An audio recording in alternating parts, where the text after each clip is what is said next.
My name's Ralph Voss. My wife and I have a farm here in Lynn, Missouri. We've been raising cattle for about 45 years, the last 13 of which have been South Poles. We got into the South Pole business back in 2003. A friend of ours had some cattle he wanted to sell, and he was in the middle of a really bad drought. And we went up to his place north of Columbia, Missouri, and picked up about 15 head of cows from him. Well, while we were up there, we saw some cows that he had just purchased, and they were South Poles. We'd never heard of that before, but we just fell in love with them. And obviously, he didn't want to part with any of them. So 2 weeks later, we were in Fort Payne, Alabama, talking to Teddy Gentry and buying our first bunch of South Pole cows. Like I said, that's been 13 years. We still have one of those cows. She's now 16 years old, an absolutely fantastic cow. She's super gentle. 3 of her daughters are 3 of the best cows in our herd. We have had some fabulous experiences with South Poles, all favorable. They're extremely docile. We really appreciate that fact. I'm 74 years old, and I have probably weighed and tagged 2/3, 3/4 of this year's calf crop by myself. But by and large, at the age of 74, and this is, I think, ought to be a heck of a selling point, I can handle these cows. I can drive them by myself pretty well.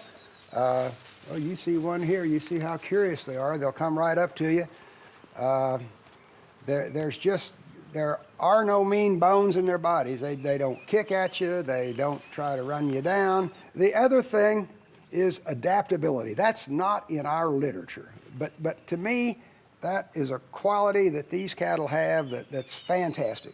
Fescue is our main grass here in Missouri. Throughout much of the central part of the country, if you take Interstate 70 or maybe the 38th degree north latitude and run that all the way back to the East Coast, north and south of that line is fescue country. And this fescue can really be toxic stuff. This is what we're doing is trying to produce cattle that make sense for people.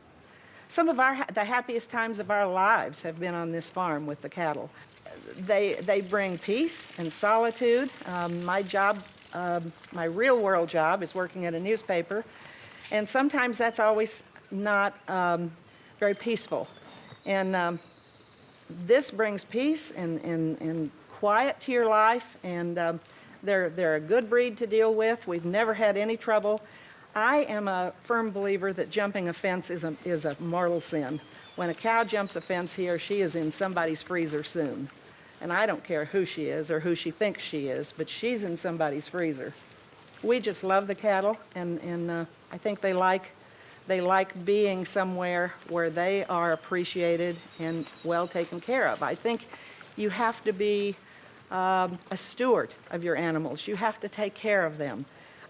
Not that they're coddled, because they're certainly not, but you have to be a good steward of nature. You have to take care of them. You have to take care of the land. You have to take care of everything that goes into your body, and that's what we feel like we're doing. I've grown to fall in love with that small size, because that 1,000-pound cow or 900-pound cow is going to stay fat. She's not going to eat as much. She's going to give me a great calf year after year. She's going to breed back. I'm just not going to have any problems. Calving, she's almost trouble-free, almost maintenance-free.